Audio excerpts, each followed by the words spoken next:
Bonjour. Donc vous avez dû répondre aux questions du document La Terre est ronde et je vais répondre aux questions. Donc ce que je vais vous montrer là, ça correspond au cours que je fais en présentiel. Euh, alors, la question 1, on vous demandait comment s'appelait le scientifique qui a montré par des observations que la Terre est ronde. C'est Aristote, et il a montré ça grâce aux éclipses lunaires. Quand il y a une éclipse lunaire, il y a une formation du nombre arrondi sur la Lune. Et ça, on le montre aussi, on en parle aussi dans une des deux petites vidéos. D'accord. Voilà pour la première question. Bon, là, c'est pas dur, hein, il suffisait de lire. La question 2 non plus. Donc on vous demandait les observations qui montraient que la Terre était courbée, hein, qu'elle n'était pas plate. Donc voilà, donc il y a 3 exemples là. Donc ça, c'est dans une des 2 vidéos. Hein. Disparition d'un bateau à l'horizon, éclipse lunaire et l'observation depuis l'espace. Donc ça, c'est la deuxième vidéo. Alors je fais une petite remarque. En fait, la Terre n'est pas tout à fait sphérique. Elle a une forme ellipsoïde. Elle est aplatie au pôle. Alors pourquoi elle est aplatie au pôle? Eh bien parce que l'intérieur de la Terre est liquide. Hein, c'est simplement l'extérieur qui est solide. Hein, ce qu'on appelle la croûte terrestre. Et comme ce liquide tourne autour d'un axe, eh bien le liquide a tendance à s'éloigner de cet axe. Donc, de part et d'autre de l'axe, eh bien, ça s'aplatit et le reste essaye de s'écarter de l'axe. D'où le terme ellipsoïde, une forme d'ellipse. Hein. Voilà, ça c'était une remarque. Alors, question 3. Alors 3A, donc ça c'est un calcul. Donc on vous disait, une personne est sur une plage, hein, plage de Saint-Jean-de-Luz par exemple, elle est debout, elle fait 1,80 m et elle regarde l'horizon. Elle regarde l'horizon et donc jusqu'à quelle distance elle voit. Hein, voilà, c'est ça la question. Hein. Quel est le point le plus éloigné qu'elle peut voir. Donc voilà le schéma. Hein, voilà le schéma. Donc on cherche la distance D en fait. Hein. Donc là, on a un arc de cercle. Donc, on trace le rayon de la Terre ici, le rayon de la Terre. On a un angle à 90 degrés. Donc ici, on a un triangle rectangle. Voilà. Et qu'est-ce qu'on cherche? On cherche ce côté-là du triangle. Ce côté-là est connu puisque c'est le rayon de la Terre. Ceci est connu puisque c'est le rayon de la Terre. Et on ajoute 1,80 m. Donc du coup, on ne connaît pas le côté qu'on ne connaît pas du triangle, c'est celui-là. Donc il faut appliquer le théorème de Pythagore. Donc ça c'est l'hypoténuse et ça c'est les côtés de l'angle droit. Donc c'est ce que j'ai mis ici. Donc R plus H c'est l'hypoténuse là. R plus H, l'hypoténuse au carré est égal à ce côté-là au carré, c'est R carré, plus des carrés. Et donc maintenant c'est des maths, il faut sortir, il faut isoler H. D'accord. Non, pardon, il faut isoler D, hein, je m'excuse, il faut isoler D. Donc le R carré, on le passe de l'autre côté, donc avec un signe moins ici. Donc ici, on a D carré, donc il faut passer à la racine carrée, hein, donc on prend la racine carrée, et voilà, donc j'ai D. Alors, il faut faire attention aux unités, donc c'est des kilomètres qu'on vous donne, mais attention, la personne, elle fait 1,80 m, donc il faut convertir 1,80 m en kilomètres. Alors, la question 3, c'est simplement l'expression hein, de D, l'expression littérale.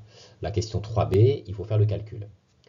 Alors, eh bien ici, on met le nombre de kilomètres qui est écrit ici, hein, 3371, voilà.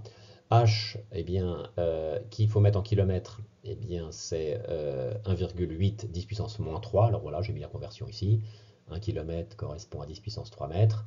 X km correspond à 1,80 m. Donc ça fois ça divisé par ça, ça fait ceci.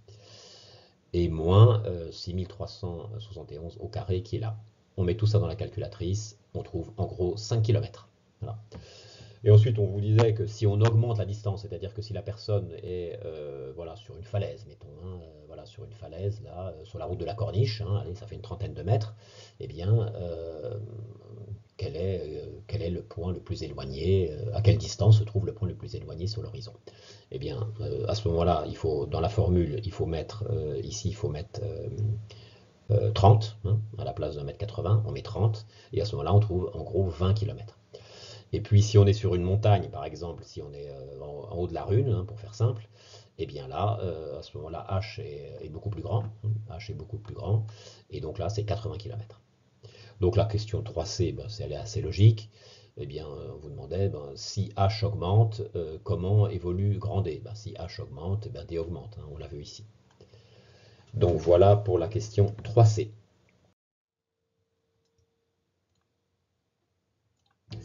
Alors la question 4. Donc la question 4, on vous demande d'expliquer le travail fait par Anaxagore, hein, qui a vécu pendant l'Antiquité et qui a fait un calcul, hein. Il a calculé la distance entre le Soleil et la Terre, mais il a supposé que la Terre était plate. Donc il a calculé la distance grand D. Donc il a fait ce schéma-là. Et pourquoi il a fait ce schéma-là? Parce que donc lui, il habitait à Alexandrie. Et il savait que le 21 juin, pendant le jour du solstice d'été, eh bien, à Sienne, une ville qui est 800 km plus au sud, eh bien, les rayons du soleil pouvaient frapper l'eau qui se trouve au fond d'un puits. Et c'est le seul jour de l'année où se produisait ce phénomène. Les autres jours de l'année, alors pourquoi il se passait ça? Ben parce que les rayons ce jour-là tombaient verticalement, hein. Les autres jours de l'année, ce n'était plus le cas. Ou sinon, si à Sienne on plantait un bâton, eh bien ce bâton n'avait pas d'ombre. Lui, il était à Alexandrie, donc il a planté un bâton. Voilà, donc ce bâton avait une ombre, et au bout, il a pris une corde, et au bout de l'ombre, il a joint par une corde le bout de l'ombre et le sommet de son bâton. Et il a mesuré cet angle-là, il a trouvé 7,2 degrés. Voilà. Et donc, grâce à ces données, il a pu calculer la distance D, voilà, en utilisant cette formule-là. En gros, pour faire. Donc, ben, on va retrouver le résultat, hein. Donc, on applique la formule. Donc, L, c'est 800 km. On met voilà, 800 ici, tangente 7,2, et on trouve 6300 km. Donc voilà, selon lui, donc le Soleil était à 6300 km de la Terre. Donc on vous demande de commenter le résultat. Bon, donc ce résultat est bien sûr faux, car l'hypothèse initiale est fausse, hein. La Terre n'est pas plate, hein. Voilà, c'est ça qui ne va pas dans son calcul. C'est le début, en fait. La Terre n'est pas plate, donc tout ce qui suit, c'est faux. Donc voilà pour la question 4. Alors, la question 5 maintenant. Eh bien, euh, Ératosthène, hein, qui était quelqu'un qui a vécu pendant l'Antiquité, mais 200 ans, je crois, après Anaxagore, eh bien, lui connaissait ces données, hein, le 21 juin, à Sienne, pas d'ombre. Voilà, il avait exactement les mêmes données qu'Anaxagore, mais il les a interprétées différemment, quoi. C'est-à-dire que, comme hypothèse, il a fait l'hypothèse que la Terre était ronde. Et il a dit, si la Terre est ronde, eh bien, elle a une certaine circonférence et elle a un certain rayon. Eh bien, on peut calculer ce rayon. Donc voilà le schéma. Alors, on vous demande d'abord pourquoi les rayons du Soleil qui frappent la Terre sont parallèles entre eux. Eh bien, euh, Ératosthène a fait l'hypothèse que le Soleil était très très très très très très loin de la Terre, mais très très très loin. Et si les rayons du Soleil sont très loin de la Terre, eh bien forcément, ils arrivent parallèles entre eux. Ils frappent la Terre en étant parallèles entre eux. Donc voilà, ça c'est les rayons du Soleil qui frappent la Terre, hein. Voilà, ça. Voilà. Il est très loin. Alors là, on a Sienne qui est dessiné. Ici, on a Alexandrie. Euh, L'arc de cercle, là, fait 800 km. Et donc ici, vous avez un puits qui est dessiné. Eh bien, c'est le solstice d'été. Eh bien, les rayons du soleil qui rentrent dans le puits peuvent éclairer le fond du puits. D'accord.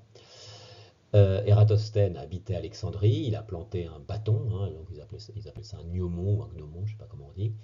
Euh, et ce bâton eh bien, avait une ombre, hein, parce que les rayons ne frappent pas le sol à Alexandrie d'une façon perpendiculaire, hein, comme ici. Et donc ce qu'on voit ici, c'est l'ombre du bâton. Voilà, et donc cette ombre a une certaine distance, hein, au sol. Pareil, on met une corde ici, entre le bout de l'ombre et le bâton, hein, l'idée c'est ça, et on mesure l'angle 7,2 degrés, exactement comme avant. Les données numériques sont les mêmes. Bon, alors comment, à partir de ces deux données, on peut trouver la circonférence de la Terre et le rayon. Alors, il y a un petit peu de géométrie. Donc la figure est celle-là. Donc ceci représente une verticale. Donc si on prolonge la verticale, eh bien, on va aller jusqu'au centre de la Terre. Hein. Ceci représente une verticale aussi, hein, verticale asienne. Hein. Ça, c'est la verticale à Alexandrie. Ça, c'est la verticale asienne. Donc verticale, ça veut dire tout simplement perpendiculaire au sol. D'accord? Là, c'est bien, ce rayon est bien perpendiculaire au sol. Donc si on prolonge cette verticale, on arrive au centre ici. Voilà, on a un angle entre les deux rayons de la Terre. Là, on a un angle qu'on va appeler alpha 2. Alors, cet angle alpha 2, il est égal à alpha 1. Pourquoi? Eh bien parce que ce segment-là, voilà, il est parallèle à ce segment-là, puisque les rayons arrivent, frappent la Terre parallèlement entre eux. Donc ce rayon-là et ce rayon-là sont parallèles. Donc du coup, on a deux droites parallèles qui sont coupées par ce segment-là. Donc on a des angles alternes internes égaux. Donc alpha 1 égale alpha 2. C'est ce qui est marqué ici. Donc ici, donc la suite maintenant. On sait qu'on a une longueur d'arc ici. Hein, l'arc AS, l'arc de cercle AS fait 800 km. Voilà. Et à ces 800 km, à cette longueur d'arc, correspond cet angle-là. C'est ce qu'on a marqué ici. L'angle alpha 2 correspond à un arc de cercle de 800 km. Bon, alors la longueur d'arc de cercle et l'angle sont proportionnels. Hein. Si l'angle augmente ici, la longueur d'arc va forcément augmenter. Donc nous, comme longueur d'arc, on prend comme angle, on prend 360 degrés. On prend tout ça, 360 degrés. Donc c'est-à-dire un tour. Et donc forcément, la distance, l'arc correspondant, hein, la longueur d'arc correspondant, eh bien, ça va être le tour de la Terre. Ça va être sa circonférence. Donc, je marque ça comme ça. Et donc, il y a proportionnalité, donc, comme je l'ai dit, entre les angles et les longueurs d'arc. Donc, ensuite, eh bien, nous, ce qu'on cherche, c'est la circonférence. L'angle, on le connaît, c'est 7,2 degrés. Donc, la circonférence est égale à ça fois ça divisé par ça. C'est ce que j'ai écrit ici. Voilà. Et donc l'angle, ça fait alpha 2, donc on calcule 40 000 km. Et c'est à peu près la bonne valeur. Hein, voilà. Et donc vous voyez, ça a été trouvé, ça, voilà, 2-3 siècles avant Jésus-Christ. Okay. Alors voilà pour la circonférence, 40 000 km. Hein, donc le tour de la Terre, c'est 40 000 km. Alors le tour de la Terre, bon, on appelle ça aussi un méridien. Quoi. Un méridien, précisément, c'est un cercle qui passe par les pôles. C'est de 40 km. 40 000 km. Alors maintenant la circonférence, le rayon, pardon. Eh bien la circonférence, on sait que c'est 2 pi r. Donc du coup, r est égal à quoi? Donc les 2 pi, il faut isoler r. Et pour ça, donc les 2 pi, eh bien, on les déplace de l'autre côté de l'égalité en diagonale. Donc du coup, voilà comment on isole r.